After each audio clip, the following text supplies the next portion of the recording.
రంగాపురం దీనికి నేను పాలకుర్తి యాదగిరిరావు గంట్లకుంట గ్రామము గ్రామ పంచాయతీ మాజీ సర్పంచ్గా ఇప్పుడు పెద్దవంగర మండలం మరియు ఈ యొక్క నియోజకవర్గం పాలకుర్తి నియోజకవర్గం ఇక్కడ ఎమ్మెల్యే గారు యశస్విని రెడ్డి గారు, మాజీ ఎమ్మెల్యే గారు దయాకర్ రావు గారు, మాజీ మంత్రి గారు, మరియు ఇక్కడ కొడకండ్ల మండలం మాకు ఉండేది. దాన్ని విభజించుకున్న తర్వాత మన మండలాలు బైఫర్కేషన్ అయినాక మళ్ళీ పెద్దవంగర మండలం ఏర్పడ్డది. నేను 1984లో రాజకీయాలలో చేరడం జరిగింది. అప్పుడు నేను ఈ గ్రామం కొరకు యతిరాజరావు గారు, స్వర్గీయ యతిరాజరావు గారు మాజీ మంత్రి గారు ఉండేది. వారిని ఈ గంట్లకుంట, పోచంపల్లి, అవతాపురం, కొడకండ్ల, రంగాపురం దీనికి అసలు రోడ్డు సౌకర్యం లేదు, రవాణా బస్సు సౌకర్యం లేదు, ఏది లేదు. వారిని మేము అప్పుడు పోయి కోరి మాకు ఇట్లా ఈ గ్రామాలల్లో మాకు ఎటువంటి సౌకర్యాలు లేవు, మాకు ఈ సౌకర్యం ఏర్పాటు చేయాలి, రోడ్డు సౌకర్యం, బస్సు సౌకర్యం అంటే అప్పుడు వెంటనే వారు ఈ రోడ్డు మంజూరు చేసిండ్రు. వెంటనే బస్సు కూడా ఏర్పాటు చేసి బస్సు కూడా ఆర్టీసీ బస్సు వరంగల్ డిపో నుంచి 1985లో అప్పుడు ఈ యొక్క 5-6 గ్రామాలకు కొడకండ్ల మండలానికి లింకు కలపడం జరిగింది. అదేవిధంగా నేను దాని తర్వాత ఇక్కడ నేను సర్పంచ్ కాకముందే ఈ ఊరికి మంచినీటి సరఫరా పథకం కావాలని నేను యతిరాజరావు గారిని అప్పుడు కోరగా వారు వెంటనే మంజూరు చేసిండ్రు. దాన్ని అప్పుడు నేను సర్పంచ్ కాకముందే దాన్ని శంకుస్థాపన చేయించుకోవడం జరిగింది. వెంటనే 1988లో సర్పంచ్ ఎన్నికలు వచ్చినాయి. అప్పుడు నేను గ్రామ పంచాయతీ సర్పంచ్గా ఎన్నిక కావడం జరిగింది. దీనికి కాన్వాయగూడెం కూడా అప్పుడు ఆమ్లెట్ విలేజ్గా ఉండేది. ఇప్పుడు ఆ గ్రామ పంచాయతీ వేరైపోయింది కాన్వాయగూడెం. ఇప్పుడు తండాలు కూడా వేరైపోయినాయి. దాని తర్వాత వాటర్ సప్లై స్కీము బావి తీయడం, గ్రామానికి మొత్తం నీటి సరఫరా అన్ని బజార్లకు పైప్ లైన్లు ఏర్పాటు చేయడం, అన్నీ ఎక్కడెక్కడనైతే పబ్లిక్ ట్యాపులు కావాలనో సిస్టమ్స్ కూడా కట్టడం జరిగింది. అప్పుడే నేను 1990 వరకే అవన్నీ నీటి సరఫరా మా గ్రామానికి పూర్తి చేయడం జరిగింది. రవాణా సౌకర్యం, ఆర్టీసీ సౌకర్యం ఏర్పాటు చేయడం జరిగింది. అటువైపు కాన్వాయగూడెం ఇక్కడి నుంచి రోడ్డు లేకపోతే ఆ కాన్వాయగూడెం కూడా రోడ్డు కూడా మంజూరు చేయించుకోవడం జరిగింది అప్పుడు. దాని తర్వాత ఈ యొక్క కరెంటు కూడా అప్పుడు మాకు అప్పటి వరకు విలేజ్లో కరెంటు కూడా లేకుంటుండే. ఆ విలేజ్లో కరెంటు కూడా అప్పుడు అన్ని పోల్స్ తెప్పించుకోవడం, అన్ని బజార్లకు నాటుకోవడం.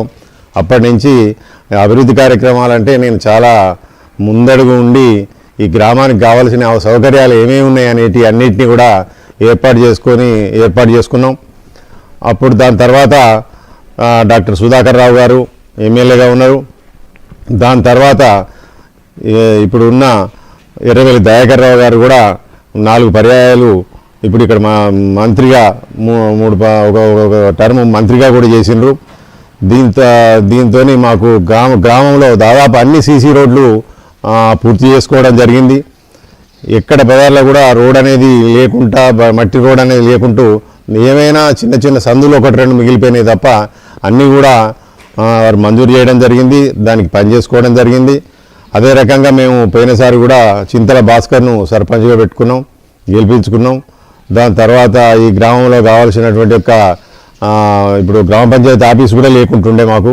ఎప్పుడో దాదాపు 10 సంవత్సరాల క్రితం మంజూరు అయితే అది మంజూరు అయినా కానీ దాన్ని ఎవరు కట్టకపోతే గ్రాంట్ రాకున్నా కానీ మేము ఆ సర్పంచ్తో మాట్లాడి పని చేయించడం జరిగింది. గ్రామ పంచాయతీ ఆఫీస్ కూడా ఓపెన్ చేసుకోవడం జరిగింది.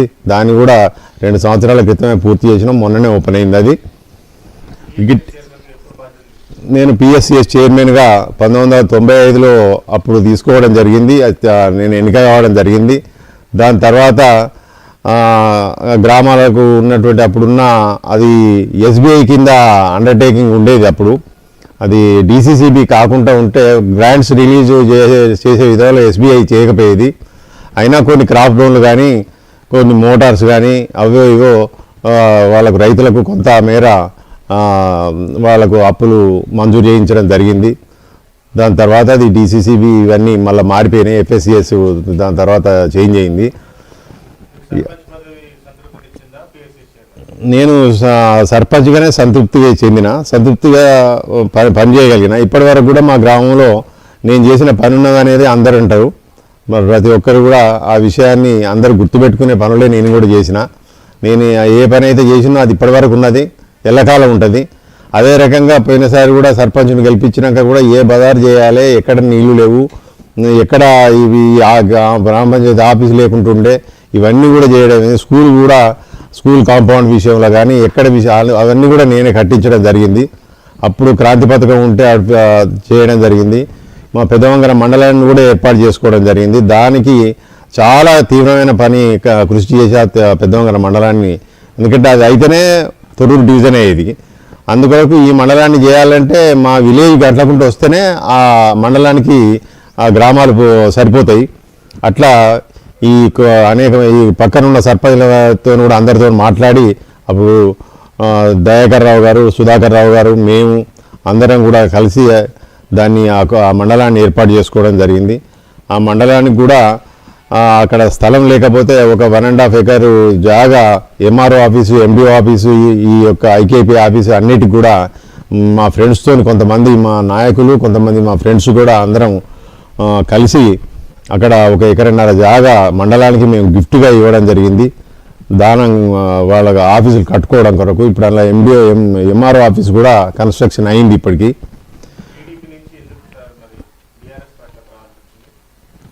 అప్పుడు టీడీపీ పార్టీ అనేది దాదాపు ఇక్కడ TRS అనేది ఈ యొక్క తెలంగాణ, ప్రత్యేక తెలంగాణ అనేది తెలంగాణ కావాలనేది కోరిక ప్రజలలో అందరిలో వచ్చింది.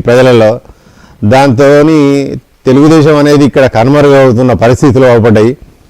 మాకు కూడా తెలంగాణ వస్తే మంచిదే కదా, ఈ నీటి సౌకర్యం కానీ, ఈ విద్య, ఉద్యోగాలు అవి అన్నీ కూడా సౌకర్యాలు కూడా అందరికీ ఏర్పడతాయి కదా, అందరికి వస్తాయనే ఉద్దేశంతో మేము TRS వైపు ఆకర్షితులమై నేను దుగ్గ్యాల శ్రీనివాసరావు గారు ఉన్న పీరియడ్లోనే నేను TRS పార్టీలో చేరడం జరిగింది. అప్పుడు కూడా FSCS ఎన్నికలు అవి ఇవి నా మండలంలో నా నాయకత్వం కిందనే నడిచింది ఆ TRS పార్టీలో. దాని తర్వాత సుధాకర్ రావు గారు కూడా ఈ TRS పార్టీలకు వచ్చినాక అప్పుడు కూడా నేను అంతముందు పార్టీలో ఉన్నా. దాని తర్వాత కూడా నేను పార్టీ అధ్యక్షుడిని అయినా. సుధాకర్ రావు గారు ఉన్నాక కూడా ఈ మండలం కూడా మెజార్టీ వచ్చేది.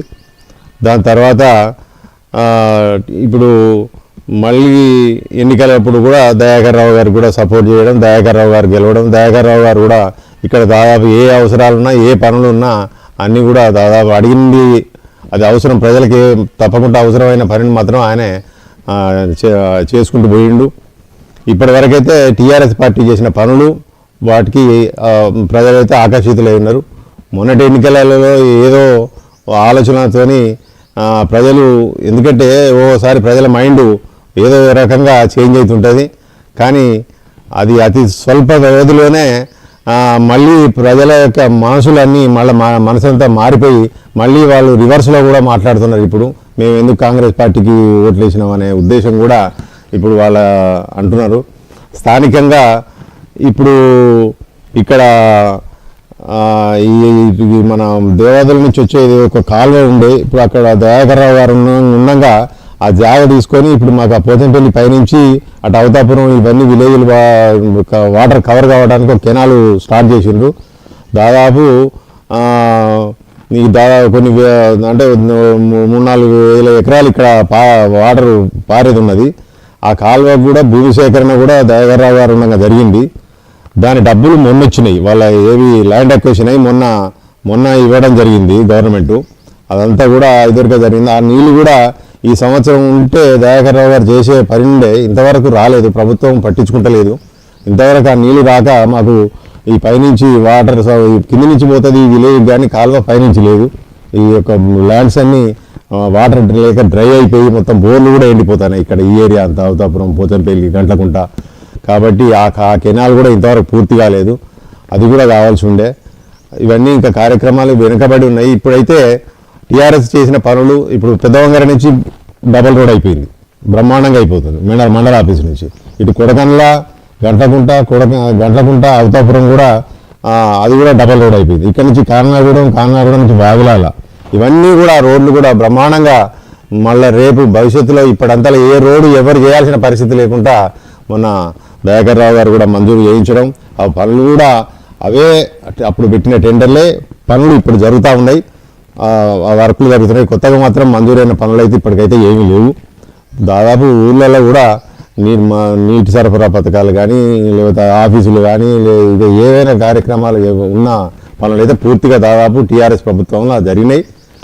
ఇప్పుడైతే కాంగ్రెస్ ప్రభుత్వంలో సరే హామీలు నడుస్తానే తప్ప ఇంకా పథకాలు పబ్లిక్ చేరినాయి అని చెప్పి తృప్తిగానైతే పబ్లిక్ లేరు. వాళ్ళకి ఏ ఒక్క పథకం కూడా పూర్తిగా సంపూర్తిగా వాళ్ళు చేయలేకపోతూ ఉన్నారు.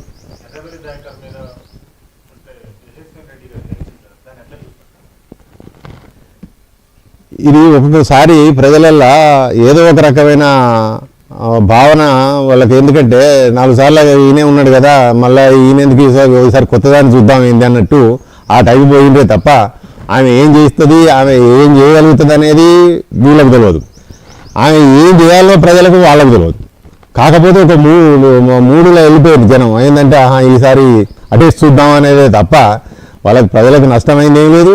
ప్రజలకు తెచ్చింది ఇవాళ కెనాల్కు మోటార్లు పెట్టుకొని కెనాల్ వాటర్తో ఇప్పుడు 1000 ఎకరాలు ఇన్ని ఏళ్ళ నుంచి పారుతా ఉన్నాయి. దాదాపు 15 ఇప్పుడు కాళేశ్వరం ప్రాజెక్ట్ అయినప్పటి నుంచి ఆ కాలు వచ్చినప్పటి నుంచి 6-7 ఏళ్ళు అయిపోయింది కదా. ఆ వాటర్ అంతా పారుచుకుంటాను సస్యశ్యామలంగా పచ్చగా ఉంటాను. ఇప్పుడు ఇలాంటిది ఎప్పుడు ఎండాకాలం వచ్చేసరికి దుబ్బ కొట్లాడేది, అట్లాంటిది రెండో పంట కూడా పూర్తి సాగు చేసుకుంటా ఉన్నారు.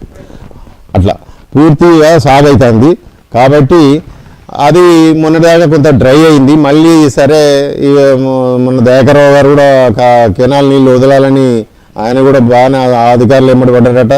దాని తర్వాత కూడా ఆ నీళ్ళు కూడా ఇప్పుడు ప్రస్తుతానికైతే వస్తున్నాయి. సరే ప్రజలైతే అనుకున్న పథకాలన్నీ వాళ్ళకు చేరలేదనేది, నాతో ఉన్న వాళ్ళు కూడా ఇప్పుడు లోన్లు మాఫీ కాలేదని కొంతమంది, ఇంకా ఈ మన రైతు భరోసాది దీనికి ఇది కాకుండా ఇంకా గ్యాస్లది కానీ అవి కూడా ఇంకా ఎవరికి ఏది సంపూర్తిగా మన పెన్షన్లు అది ఎవరికి ఏది కూడా జరిగిన పూర్తిగానైతే పూర్తిగా కాదు కదా, సగం కూడా ఏది జరగలేదు. పథకాలు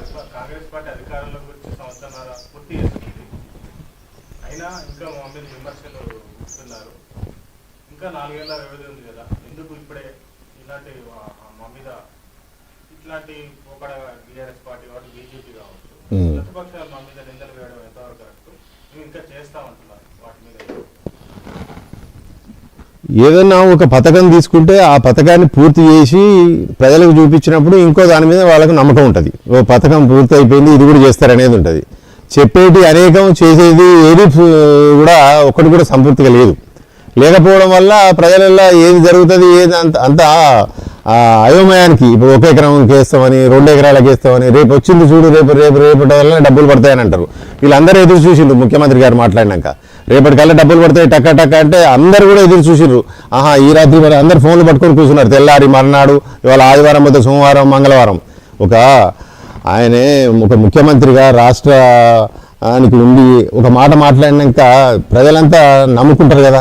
ఆ నమ్ముకున్న దాన్ని తెల్లారినాక చూసినాక 1 ఎకరానికి పోయిందా, 2 ఎకరాలకు రాలే, 3 ఎకరాలకు రాలే, 6 ఎకరానికి రాలే, మళ్ళీ దాని ఒక మండలానికి ఒక విలేజ్ తీసుకున్నాం ఆ విలేజ్కి వస్తుంది అని చెప్పుడు, ఇవన్నీ క్లస్టర్గా తీసుకున్నాం అని చెప్పుడు.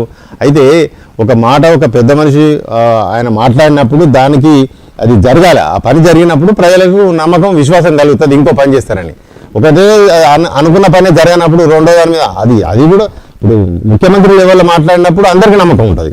ఇప్పుడు ఏదో ఒక అధికారి మాట్లాడినట్టేనో లేకపోతే ఇంకేదైనా మామూలు ఎమ్మెల్యే మాట్లాడినట్టేనో అది వేరే విషయం ఉంటుంది. ఆ మాట్లాడే మాటలల్లా తేడా ఉన్నది కనుక చంద్రశేఖరరావు గారికి ముఖ్యమంత్రికి ఉన్నప్పుడు వీరికి తేడా అక్కడ సరే ఆయన కూడా కొన్ని పనులు చేయలేకపోవచ్చు అది వేరే విషయం. కానీ వీళ్ళు మొదలుపెట్టిందే ఒక్కొక్క దానికే బ్రేక్ అవుతుంది. ఆయన కొన్ని చేసి కొన్ని చేయలేకపోవచ్చు కానీ ఉన్న వాటినే నడిపించలేని పరిస్థితి ఉన్నది కాబట్టి ప్రజలలో వాళ్ళ విశ్వాసం వీళ్ళ మీద విశ్వాసం ఉండలేదు, వాళ్ళకు నమ్ముతలేరు.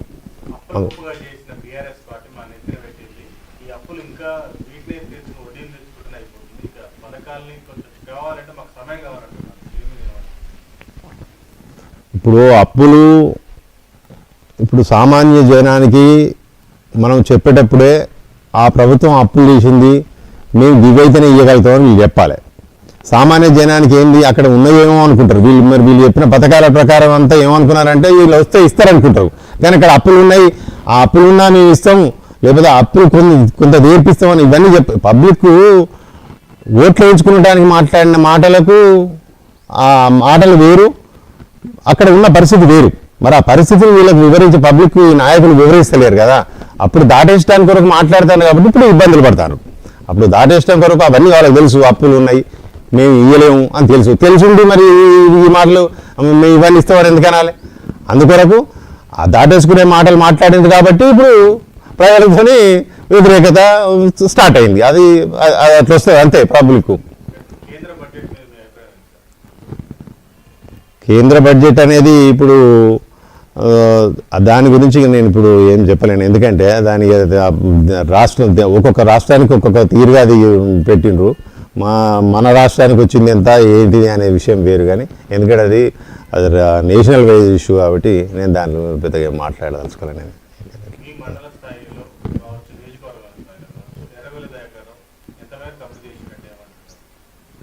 అభివృద్ధిలో దయాకర్ రావు గారు ముందంజే చాలా బాగా చేస్తాడు. దయాకర్ రావు గారు ఆయనకు చేయాలనే పట్టింపు ఉంటుంది, చేసుకుంటూ పోతాడు.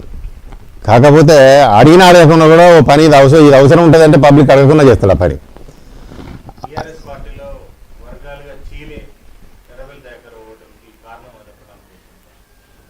అది కూడా కొంత ఉన్నది. అది దయాకర్ రావు గారు కొంతమందిని ప్రత్యేకంగా నమ్మడం, కొంతమందిని నమ్ముకోవడం, అసలు పూర్తిగా కింది స్థాయి పరిస్థితులు ఏమైతేనే అనేది వారు కూడా గమనించలేదు. చెప్పేటోళ్ళు చెప్పుదాం అనుకుంటే కొంతమంది పక్కన ఉండి కొంత నష్టపెట్టడం జరిగింది ఆయనను. అది కూడా కొంత మా పార్టీలో మా కార్యకర్తలే రివర్స్గా మాట్లాడడం, ఈ మాట్లాడడం వల్ల పబ్లిక్ కూడా కొంత వెళ్ళిపోయింది. అది కూడా కొంత నష్టం జరిగింది. అది ఊర్లలో గ్రూపులు వర్గాలు అవి వాటి వల్ల కూడా కొంత నష్టం జరిగింది.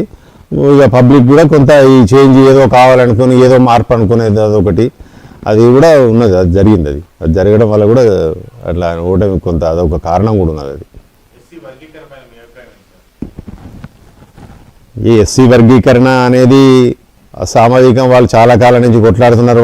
వాళ్ళ దగ్గర ఉన్నటువంటి గ్రూపులు మన ఏబిసిడి దాంట్లో వాళ్ళకు అర్హత వాళ్ళకు తక్కువ వస్తున్నాయి అనేది మాదిగ దాంట్లో మాలల దాంట్లో వాళ్ళకు ఉన్నది దానికి, కాబట్టి దాన్ని గవర్నమెంట్ కానీ కోర్టు కానీ అవన్నీ కూడా ఆమోదించినాయి కాబట్టి అది మంచిదే, అది స్వాగతించాల్సిందే, అది చేయవలసిందే పని, అదంతే చేయవలసింది కనుక జరిగింది.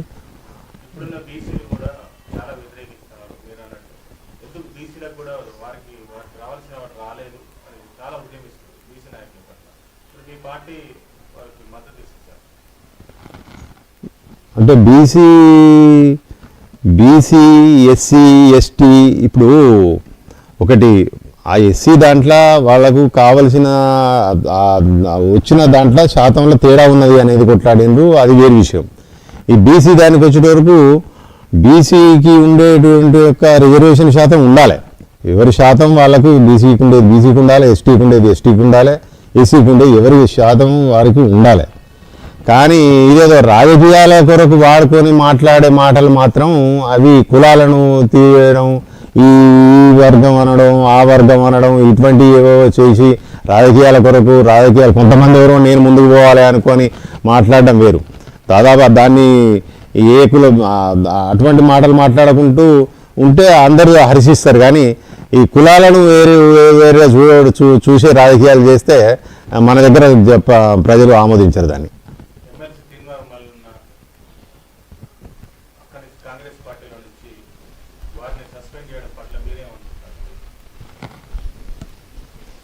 అది ఆయన పార్టీలో ఉండి ఆయన మాట్లాడిన వ్యతిరేకమైనటువంటి మాటలకు వాళ్ళతో ఏదైనా ఉంటే చర్చలు ఉంటే పార్టీలో జరుపుకోవాలి. ఆ జరుపుకోని పరిస్థితులలో వాళ్ళకు కూడా సస్పెండ్ చేసే అధికారం అధిష్టానానికి ఉంటుంది కాబట్టి వాళ్ళు చేసిండ్రు. వాళ్ళ ఆ పార్టీలో ఉన్నప్పుడు ఆ పార్టీకి అనుగుణంగా ఆ పార్టీ అజెండా ప్రకారంగా పోవాలి. పోనప్పుడు దాని లేకపోతే అక్కడ చర్చించుకోవాలి, కానీ బయటికి మాట్లాడడం వల్ల అది నష్టం జరుగుతుంది, పార్టీకి నష్టం జరుగుతుందని వాళ్ళు తీసేసుకున్నారు. కాబట్టి అది మనకు మా పార్టీకి ఏం సంబంధం అది అట్లా అది. ఇప్పుడు భవిష్యత్తులో వచ్చే స్థానిక సంస్థలు సర్పంచ్ కాలం పూర్తిగా సర్పంచ్ కాలం పదవి కాలం పూర్తయి దాదాపుగా సంవత్సరాల పూర్తిగా వస్తుంది. స్పెషల్ ఆఫీసర్స్ పాలన పెట్టారు. ఎంతవరకు గ్రామ పంచాయతీలో ఈ స్పెషల్ ఆఫీసర్ల పాలన అప్పుడప్పుడు పెట్టి చూసింది ఇదివరకు కూడా ప్రభుత్వాలు, అప్పుడు కూడా నష్టమే జరిగింది. ఎవరు స్పెషల్ ఆఫీసర్తో గ్రామ పంచాయతీలు వెళ్ళాలనుకున్నా ఈ స్థానిక సంస్థలలో స్పెషల్ ఆఫీసర్లను పెట్టినా ఆ ప్రభుత్వం ఫెయిల్ అవుతుంది. ఎక్కువ రోజులు కనుక పట్టుకొని అదే నడిపించుకుంటూ పోతుంది. నెల 2-3 నెలలు అంటే ఏదైనా ప్రత్యేక పరిస్థితులు ఉన్నప్పుడు అది అటువంటి పెట్టవచ్చు. కానీ సంవత్సరాల తరబడి అది పెట్టుకుంటూ పోతే గ్రామంలో అనేక అవసరాలు ఉంటాయి. మంచినీటి సౌకర్యం ఉంటుంది, చెత్త చెదారం తీసేసేది, పారిశుద్ధ్య పనులు ఉంటాయి, ఈ కరెంటు ఉంటుంది, అనేక కార్యక్రమాలు ఉంటాయి. ఏదన్నా జ్వరాలు వస్తాయి, అన్ని రకాల చూసేది పంచాయతీ సర్పంచ్కి మీద బాధ్యత ఎక్కువ ఉంటుంది. వార్డు మెంబర్లు ఉంటారు, దానికి ఒక మీటింగ్ నడుస్తూ ఉంటుంది, నెలకొకసారి నడుస్తుంది, గ్రామ సభ నడుస్తుంది. ఇవి ఏదైనా స్పెషల్ ఆఫీసర్ని పెట్టుకుంటే ఆయన ఏదో వస్తాడు, 4 3 ఉంటాడు, మళ్ళీ పోతాడు, అయిపోతుంది. బాధ్యత అనేది ఇక్కడ ఉన్న సర్పంచ్ నిలదీయగలుగుతారు ప్రజలు, కానీ స్పెషల్ ఆఫీసర్ దగ్గర పోయి మాట్లాడలేరు. కాబట్టి స్పెషల్ ఆఫీసర్ల పాలన ఎవరు పెట్టినా ఫెయిల్ అవుతుంది. వీళ్ళు పెట్టింది కూడా ఫెయిల్ అయింది. ఇప్పుడు ఏం లేదు, సక్సెస్ ఏం లేదు. టీఆర్ఎస్ పార్టీ అధికారంలో ఉన్నప్పుడు చంద్రశేఖరరావు గారు 2 సార్లు రెండవ టర్మ్లో ఏవైతే చిన్న గ్రామ పంచాయతీలు విభజించి నూతన గ్రామ పంచాయతీ ఏర్పాటు చేశారు, వాటి నిధులు విడుదల చేయగలిగారు. అభివృద్ధి ఎంత మేరకు జరిగిందంటారు సార్ ఆ దృష్టిలో కోణం? నిధులు రెండోసారి గ్రామ పంచాయతీలు అంటే ఎప్పుడు మీరు అనేది తండాలైనయా? తండాలు కావచ్చు, సపరేట్గా కొన్ని అంటే గిరిజన తండాలని గ్రామ పంచాయతీ చేయడం, అందులోనే చిన్న చిన్న గ్రామాలు స్ప్లిట్ చేయడం, దీని పట్ల అప్పుడు మేజర్ గ్రామ పంచాయతీకి వచ్చిన ఫండ్నే అప్పుడు వాటికి కూడా విభజించడం జరిగింది అందులోనే. కానీ అప్పటికప్పుడే వచ్చినాయి కాబట్టి ఇక సరే మన నెక్స్ట్ మళ్ళీ వచ్చేసారి ఉంటే అది ఎంతవరకు వచ్చేదో, కానీ మరి అప్పటికప్పుడే గ్రామ పంచాయతీలు రావడం వాటికి అనుకున్నంత రాకపోవచ్చు గ్రాంట్. అదే ఉప సర్పంచులకు చెక్ పవర్ ఎంతవరకు? ఉప సర్పంచ్కి చెక్ పవర్ ఇవ్వడం, ఉప సర్పంచ్కి చెక్ పవర్ ఇచ్చినా, పంచాయతీ సెక్రటరీకి ఇచ్చినా జాయింట్ ఎవరికో వాళ్ళకి జాయింట్ సిగ్నేచర్ ఇవ్వాల్సిందే కదా. ఎవరికి ఇచ్చినా కానీ ఉప సర్పంచ్కి ఇవ్వడం కూడా పద్ధతే. ఎందుకంటే ఊళ్ళో ఉంటారు కాబట్టి కొంత భయం భక్తి ఉంటుంది. ఇక పంచాయతీ సెక్రటరీలకు అంటే ఉప సర్పంచ్లకు ఇవ్వడం కూడా కరెక్టే. పంచాయతీ సెక్రటరీ ఆయన కూడా చూసుకుంటాడు అకౌంట్స్ కాబట్టి అలా తప్పేం లేదు, అలా ఇవ్వచ్చు. విఆర్ఓ వ్యవస్థని పూర్తిగా బీఆర్ఎస్ ప్రభుత్వంలో రద్దు చేశారు. అదే విఆర్ఓ వ్యవస్థని మళ్ళీ కాంగ్రెస్ పార్టీ తీసుకురాబోతుంది. దీని పట్ల విఆర్ఓ వ్యవస్థ రద్దు అంటే అది ఆలోచన చేయాల్సిన అవసరం ఉండే. ఎందుకంటే రెవెన్యూ అన్నప్పుడు విలేజ్లో దానికి ఒక ఆఫీసర్, ప్రతి ఇంత ల్యాండ్, ఇన్ని పట్టాదారు పాస్ పుస్తకాలు, ఇంతమంది రైతులు, వీటన్నిటికీ కూడా మనం పంచాయతీ సెక్రటరీ ఎట్లుంటాడో దానికి కూడా ఒక విధి విధానం విలేజ్ వైజ్గా ఒక చూసేవాళ్ళు ఒకటి ఉండాలి. మరి సరేగా దాన్ని మరి అప్పుడు ఏ ఉద్దేశంతో అది ఏం ఆలోచన చేసిందో కానీ ఒక అధికారి అయితే, గ్రామాధికారి అయితే, ఒక రెవెన్యూ అధికారి అయితే ఉండాల్సిన అవసరం ఉంటుంది. అది మంచిదే అది ఉండడం. ఇక స్వాగతించడం విఆర్ఓ వ్యవస్థ వాస్తవంగానైతే అంటే నేను ఒక విషయం చెప్తా. మా నాన్నగారు పడవారు ఉండే, మా తాతయ్య కూడా పడవారు ఉన్నప్పుడు నేను చూడలే, కానీ నేను కూడా చూసినప్పుడు ల్యాండ్ విషయంలో విలేజ్లలో ఎట్లా ఉండేదంటే ప్రతి ఎవరి చిలక వానికి రాసి ఉండేది. ఎవరికి ఇది రకం కడితే రసీదు ఉండేది. ఎవరి భూమికి ఇంకోళ్ళు ఏదైనా ఉంటే గెట్టు పంచాయతీలు వచ్చేదో, కానీ ఇప్పుడైతే భూములు ఎగిరిపోయి నెంబర్లు ఎగిరిపోయి ఓనికి పట్టాబడి ఓని పడి ఇప్పుడు అనేక ఈ ఆన్లైన్ సిస్టమ్ అయినాక కూడా చాలామంది చేంజ్ చేశారు. అట్లా కాకుంటూ వాస్తవంగా గ్రామంలో ఉన్నోడు ఆ పని చేయాలి. వెనకటి పడవారు మొత్తాన్ని ఇట్లా ఏమన్నా ఎక్కడన్నా జరిగితే చిన్న తప్పులు జరిగినో కానీ అప్పుడున్న పడవారు వ్యవస్థలో ఇంత ఈ భూములలో ఇటువంటి తప్పులు, ఇటువంటి సమస్యలు రావడానికి అప్పుడున్న పడవారు వ్యవస్థను తీసేయడమే ఇటువంటి వచ్చినాయి. ఇప్పుడు కూడా అసలే ఏం లేకుంటూ కనుక అక్కడ అధికారి అనేది ఆ ఊరికి విలేజ్ లేకుంటుంటే అది చాలా ఇబ్బంది ఎదురైంది. ఎంఆర్ఓ దగ్గరికి పోయో లేకపోతే కలెక్టర్ దగ్గరికి పోయో జేసీ దగ్గరికి పోయో ఎవరి దగ్గర ఆల్రెడీ ఆర్డీఓ దగ్గర కూడా ఏం పవర్స్ లేవని అంటాను. కాకుంటూ విలేజ్ వైజ్గా ఒక అధికారి అనేది ఉంటేనే మంచిది. అది ఉండాల్సిన అవసరం ఉంటుంది. లేకపోతే ఈ సమస్యలు అప్పట్లో ఉన్న అటువంటి యొక్క భూమి నేను చూసిన కదా, నేను చెప్తున్నా, ఎవరి భూమి వారికి ఉన్నది, ఎవరి రకం వాళ్ళు కట్టేది, కట్టినా కట్టకున్నా వాడు 10 రూపాయలు కట్టినా 5 రూపాయలు కట్టినా లేకపోతే సాగు కాకపోతే పడవ పెట్టేది. దాన్ని పడవ అని ఉన్నది కాబట్టి దాని రకం వసూలు చేయకపోయేది. కానీ ఉండేది అవన్నీ రాసి రికార్డు కరెక్ట్ ఉండేది. ఈ రికార్డ్ అనేది అంత అస్తవ్యస్తం అయిపోయింది. కాబట్టి అది వాస్తవంగా కూడా దానికి ఆ రికార్డు చేసి చూసే అధికారి తప్పకుండా ఉండాలి. విద్యా వైద్యం ఉపాధి పట్ల కాంగ్రెస్ పార్టీ నిర్ణయాలు ఎలా ఉన్నాయి? టీఆర్ఎస్ పార్టీ నిర్ణయాలు ఎలా ఉన్నాయి? విద్యా వైద్యం ఉపాధి ఇప్పటికీ కాంగ్రెస్ పార్టీ అయితే ఏం కనపడతలేదు. అప్పట్లో సరే చంద్రశేఖరరావు గారు ముఖ్యమంత్రి ఉన్నప్పుడు ఆ రెసిడెన్షియల్ స్కూల్స్ పెంచిండ్రు. వైద్యం అంటే మనకు ఉదాహరణకు చూద్దాము, ఇప్పుడు అక్కడ విఎం హాస్పిటల్ తీసి తర్వాత ఇప్పుడు అక్కడ కడుతున్నారు సెంట్రల్ జైలు పక్కకి. ఎంత హాస్పిటల్ కడుతున్నారు, ఎంత ఏ ఉద్దేశంతో ఏ ప్లాన్తో ఏ ఆలోచనతో అంత హాస్పిటల్ కట్టగలిగినారు. అది మనకు సరే పూర్తి కాకున్నా ఇప్పటివరకు పూర్తి కాలేదు, ఇంకా అది పూర్తి అవుతుంది. ఇక ఉపాధి ఇప్పటికీ ఇంకా కాంగ్రెస్లో ఏమి ఉపాధి ఎక్కడ ఏం కనబడతలేదు. ఏమన్నా కొన్ని ఉద్యోగాలు వచ్చినాయని చెప్తానని ఉపాధి విషయంలో ఏది వేరేదైతే పబ్లిక్ ఏదో వచ్చింది అయితే ఏం కనపడతలేదు. ఇచ్చిన వాళ్ళు పెట్టిన పథకాలే ఏది ఇంకా స్టార్ట్ కాలే. ఈ కాంగ్రెస్కి ఇంకేమో దేని మీద కూడా వాళ్ళు ఇప్పుడు బడి దాని అంతమునుపు ఈ మా బడి అది మనం పెట్టినప్పుడు దాంట్లో ఏమేం కావాలని మేము కొన్ని చేసినాము. ఆ టాయిలెట్స్ కట్టించడం కానీ, ఆ బెంచీలు కానీ, ఆ కుర్చీలు కానీ, ఆ బోర్డ్స్ కానీ అవి కొన్ని అప్పుడు ఉన్న టీఆర్ఎస్ గవర్నమెంట్ నడిచినాయి. అప్పుడు నడిచినవి ఉన్నాయి కానీ ఇప్పుడైతే కొత్తగానైతే ఏం స్టార్ట్ అయింది ఏం లేదు. టీడీపీలో కూడా అప్పుడు బాగానే ఉండే చంద్రబాబు నాయుడు గారి గవర్నమెంట్లో కానీ వెలుగు కార్యక్రమాలు కూడా బాగానే ఉండేది. అప్పుడు మంచిగానే ఉండేది. అప్పుడు కూడా ఇంప్రూవ్ చేసిండ్రు వాళ్ళు కూడా ఎడ్యుకేషన్.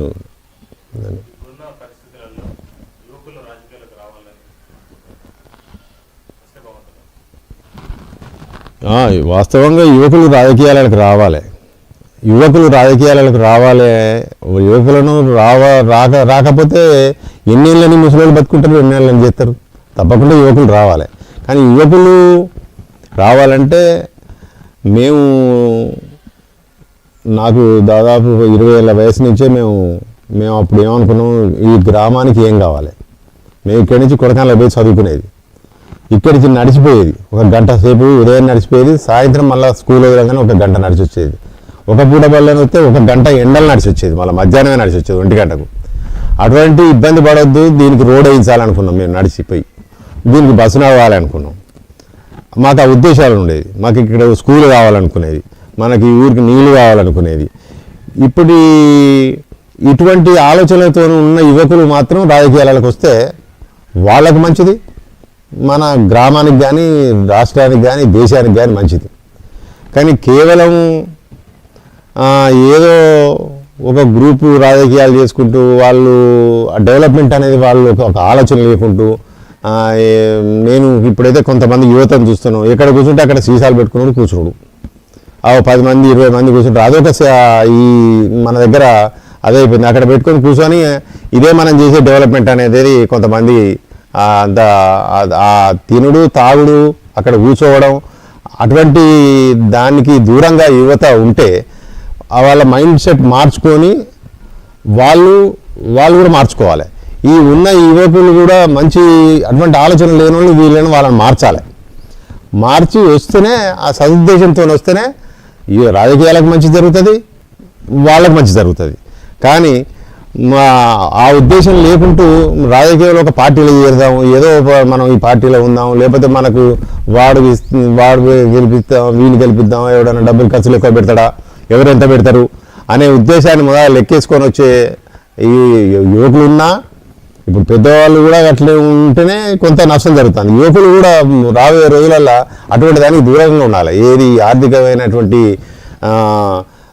ఈ నిలబడే క్యాండిడేట్ నిలబడతాడంటే వీని దగ్గర ఎంత ఉన్నది, వాని దగ్గర ఎంత ఉన్నాయని లెక్కేసే ఇది కొంతమంది సరే ఏజ్డ్ వాళ్ళకు కొంత మునుపటి నుంచి వచ్చిన వాళ్ళు వచ్చినా ఇప్పటి యువకులలో అది ఉండదు. అది ఉండకుండా కనుక స్వలాభం అనేది వాళ్ళకు స్వలాభం ఉంటుంది. స్వలాభం మనకి ఉపాధి కొరకు దాని కొరకు ఉండాలి. కానీ రాజకీయంగా మనం డెవలప్మెంట్ అనే ఉద్దేశంతో వానికి మంచి జరగాలి, ఈ ఉపాధి పెట్టుకోవాలి, ఇక్కడికి కంపెనీ పెట్టుకోవాలి, ఇక్కడికి చేయించుకోవాలి, ఈ ఊరికి ఇది కావాలి అనే ఉద్దేశం ఆలోచన ఉండాలి. కానీ నేను చూస్తున్న చాలా మందిలో ఏం చేయాలో తెలియదు, అట్లా తిరుగుతారు అంతే కొంతమంది. అట్లా వానికి ఆలోచన అనేది పెద్దగా లేకున్నా ఏదో మనం ఓడిపోతానంటే నేను పోతాను అనేది కాదు. ఆ మంచుకున్నోళ్ళు కూడా వెళ్ళిపోతాడు ఇట్లాంటి వాళ్ళు ఎమ్మడి పెట్టుకుంటే. మంచుకున్నోళ్ళు కూడా అలా ఆ కంపెనీలలో ఆ కంపెనీ అయ్యే వరకు ఇప్పుడు కంపెనీ అట్లా నడుస్తూ ఉన్నది, యూత్ కంపెనీ. అటువంటిది యూత్ అనేది ఒక మంచి సన్మార్గంలో మంచి మార్గంలో మంచి ఆలోచనతో కనుక పోవాల్సిందే. తప్పకుండా యువకులు కావాలి. యువకులు లేకుంటే ఎట్లా నడుస్తుంది? యువకులతోనే కదా నడిచేది. టీఆర్ఎస్ పార్టీ చూసుకున్నా ఇటు కాంగ్రెస్ పార్టీ చూసుకున్నా మీరు అన్నట్టు బెల్ షాప్లు ఎక్కువ అయిపోవడం, మరి ఇది ప్రభుత్వాలు తప్పేదా అంటారు? వాస్తవంగా ప్రభుత్వాలు తప్పిదమే.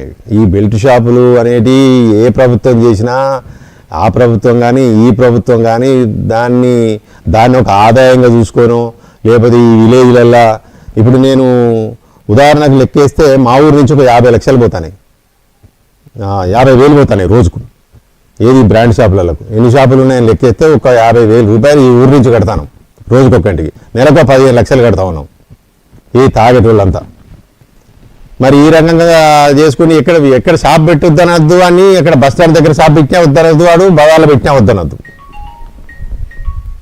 వానికి. అందుకొరకు ఈ యొక్క వ్యవస్థను ఈ తెలంగాణ వ్యవస్థ ఇది ఒక పెద్ద దరిద్రం, ఒక దుర్మార్గం అయిపోయింది. కాబట్టి ఈ వ్యవస్థను కూడా దూరం చేయాల్సిన అవసరం రాబోయే. వెనుకట ఆ తల్లిదండ్రులు కనుక మమ్మల్ని అట్లా పెంచి ఇట్లా కనుక మేము ఉంటే, లేదా ఆ తల్లిదండ్రులు ఇట్లా ఉంటే ఇవాళ యువకులకు అప్పటి వారికి 100% తేడా. ఇప్పుడు రాబోయే రోజులు ఏమైతాయి అనేది భయమైతే ఉన్నది. ఏది ఈ యువతరం ఎడిపోతుంది, ఏం దారి తీస్తుంది, దీని గురించి ఏం ఆలోచన చేస్తారు, మేధావులు ఏం ఆలోచన చేస్తారు, రాజకీయ నాయకులు ఏం ఆలోచన చేస్తారు, ఎవడేం ఆలోచన చేస్తారు. కేవలం ఓట్ల కొరకే దీనికి ఆలోచన చేయడం కాదు. ఇక్కడ కావాల్సింది మనం వాళ్ళు ఎట్లా ఇప్పుడు ఒక్కొక్కడు నడుము కట్టుకొని చింతకాయ పచ్చడి మామిడికాయ పచ్చడి వేసుకొని తిని ఇంత 4 ఎకరాల భూమిని 5 ఎకరాలు చేసి, 5 ఎకరాల భూమిని 10 ఎకరాలు చేసి పంచారు. ఈ రోజులలో ఒక్కడు 1 ఎకరం భూమి కొనేటోళ్ళు లేడు, సంపాదించి దాచేటోళ్ళు లేడు. పొద్దుగా లేస్తే వాడు ఏమైనా సంపాదిస్తే 3 పావులలో ఉంచి దాంట్లోకే పోతుంది, మందు షాపులకే పోతుంది. ఇంకేమైనా బఠానీలకో లేకపోతే చికెన్కో మటన్కో పోతుంది. కూడబెట్టేది లేదు. వాళ్ళు కూడబెడితే వీళ్ళు దాంతో బతుకుతూ ఉన్నారు ఇప్పుడు ఈ యువకు, మేము కానీ మా తర్వాత వాళ్ళు. కానీ వీళ్ళు రేపు వచ్చే ఈ యువతంతా ఆ ఆలోచన కనుక ఇది అట్లనే పోతే మాత్రం ఇది చాలా అసాంఘికమైనటువంటి కార్యక్రమం అయి రాబోయే రోజులు చాలా ఇబ్బందులు ఎదుర్కొంటాయి. కుటుంబ వ్యవస్థ దెబ్బతింటుంది, రాజకీయ వ్యవస్థ కూడా దెబ్బతింటుంది, అన్ని వ్యవస్థలు దెబ్బతింటాయి దీంతో. ప్రతిపక్ష నాయకుడిగా ఇప్పుడున్న అధికార పార్టీకి మీరు ఇచ్చే సలహాలు సూచనలు? ఇప్పుడు వాళ్లకు 5 సంవత్సరాలు ప్రజలు అధికారం ఇచ్చిండ్రు. 5 సంవత్సరాలు వాళ్ళు ఇప్పుడున్న పరిస్థితులలో ఈ కాంగ్రెస్ పార్టీలో ఈ అనేక గొడవలు వస్తూ ఉన్నాయి. ఇప్పుడు చిన్న సమస్యలు వల్ల వర్గ భేదాలు, కుల భేదాలు, అవి ఇవి అనేక రకాలుగా వాళ్ళ కీసులాటలే కొంచెం ఎక్కువైపోతూ ఉన్నాయి. ఇంకోటి ఏదన్నా ఒక పథకాన్ని వాళ్ళు తీసుకున్నప్పుడు ఆ పథకాన్ని పూర్తి చేసేటంత ఆలోచనతో పోతలేరు వాళ్ళు. ఇవాళ ఒకటి అంటాను, రేపు ఇంకొకటి అంటాను, వచ్చే దీపావళికి అంటాను, వచ్చే దసరాకి అంటాను, వచ్చే సంక్రాంతికి అంటాను. ఆ దసరాకి రాదు, ఇది సంక్రాంతికి రాదు, దీపావళికి రాదు, మళ్ళా పోతానే మళ్ళీ తిరుగుతూ ఉన్నాయి. కనుక వాళ్ళు ఏదన్నా చేయదలుచుకున్నది ఏదైనా ఉంటే పబ్లిక్ స్టేట్ ఫార్వర్డ్ ఇది ఉన్నది, ఇది చేస్తున్నాం, ఇది అవుతుంది, రేషన్ కార్డులు అంటారు, మళ్ళీ దరఖాస్తు అంటారు, ఈ ఇందిరా మిల్లని పెట్టిర్రు. మా ఊళ్ళో 278 ఇళ్ళు చదివిండండి. ఇస్తారా 278 ఇళ్ళు? ఎందుకు అడిగిన వాళ్ళు మాకు ఈ 278 ఇళ్ళు కట్టగలుగుతారు ఒక్కొక్క ఊరుకు? 8 ఇళ్ళు మంజూరు చేయించాలి ఇదివరకు, ఇక 270 ఎప్పుడు కట్టగలుగుతారు? ఇవన్నీ ఏంటంటే పబ్లిక్ను ఆహ్వానం చేయడానికి కొరకు, ఆ పబ్లిక్ ఏదో చెప్తాను, మేము మాట్లాడతాను, ఇవన్నీ ఇస్తాం, ఈ 278 నెలలు 5 నెలలు పూర్తవుతాయి, 15 నెలలు పూర్తవుతాయి.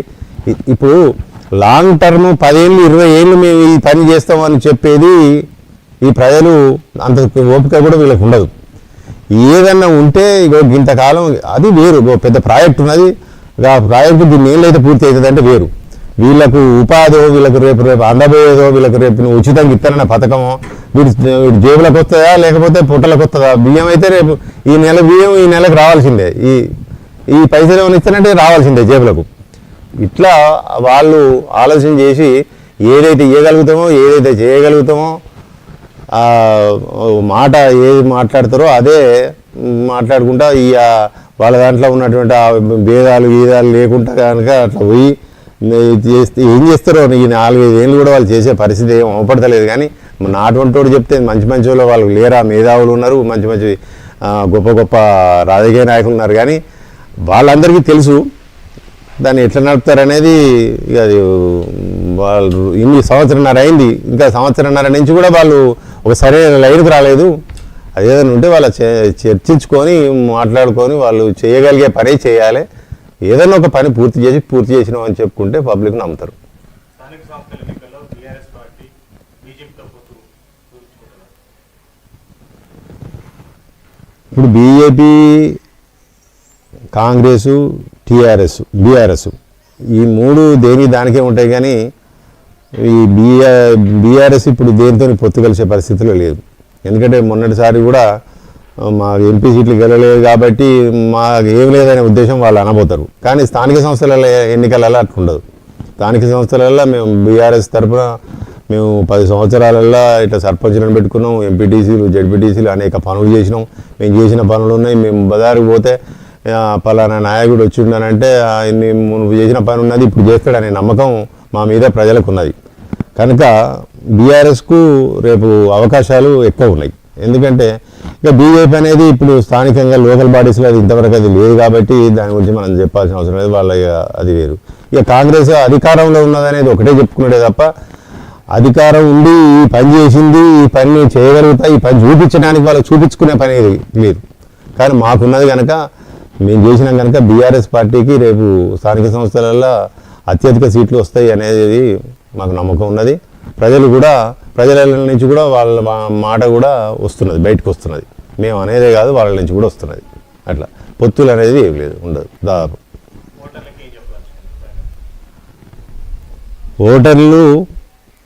ఓటర్లు చాలా తెలివికల్లోళ్ళు. తెలివి అయినప్పుడు కూడా ఒక్కొక్కసారి వాళ్ళకు ఉన్నటువంటి కొన్ని సమస్యలు లేకపోతే కొంత ఎవరైనా చెప్పడం ఓసారి ఇబ్బందులు పడతారు. ఇప్పుడు వాస్తవంగా ఏంటంటే ఇక్కడ ఒక ఎమ్మెల్యేని ఎన్నుకున్నారు, మా దగ్గర ఎన్నుకున్నారంటే ఆమె వీళ్ళు తెలియదు, వీళ్ళు ఆమెకు తెలియదు. వాస్తవంగా ఎవరికైతే తెలిసిన వాళ్ళు కాదు, నమ్ముకొని వేస్తారు. అట్లా కాకుండా ప్రజలు ఎవరైతే మంచిగా కరెక్ట్ పని చేసిండో, ఇదివరకు నాయకుడుగా ఉన్నాడో, వాడు నమ్మకమైన వాడు ఉన్నాడో, లేకపోతే ఏ వ్యక్తి మీద ఓటర్కు నమ్మకమైన వ్యక్తులను ఎన్నుకోవాలి. ఎప్పుడైనా నమ్మకం లేని వ్యక్తులను కానీ చేస్తాడని కానీ, లేకపోతే ఆర్థికంగా డబ్బులు పెడతాడని కానీ, లేకపోతే వాడిని మనిషిని చూసి, కులాన్ని చూసి, మతాన్ని చూసి, లేకపోతే దేన్ని చూసి కూడా ఓట్లేయద్దు. ఎప్పుడైనా మనకు ఈ ప్రజాస్వామ్యంలో మనిషికి వానికి ఉన్న వ్యక్తిత్వాన్ని, వాడు చేయగలిగేటోడు పని చేయగలుగుతాడు, ఇద్దరు చేసిండు, లేకపోతే రేపు వీళ్ళు నమ్మితే వీడు మోసం చేయడు, ముంచడు అనుకున్నటోని వాళ్ళు ఎన్నుకుంటే ప్రజలకు నష్టం జరగదు. ప్రజలకు నష్టం జరిగేదే ప్రజలకు. గెలిచిన వాడు మంచివాడు అయితేనే ప్రజలకు లాభం జరుగుతుంది, లేకపోతే నష్టం జరుగుతుంది. గెలిచిన వాడికి ఎట్లయినా లాభమే చూసుకుంటూ 90% ఉన్నారు ఇవాళ రేపు. అందుకొరకు నమ్మకంగా, విశ్వాసంగా పనిచేసేటోడు, బుద్ధిమంతుడు, జ్ఞానమైన ఓటర్లు ఎన్నుకుంటే మంచిది అని నేను ఓటర్లకు విజ్ఞప్తి చేస్తున్నాను. రైట్.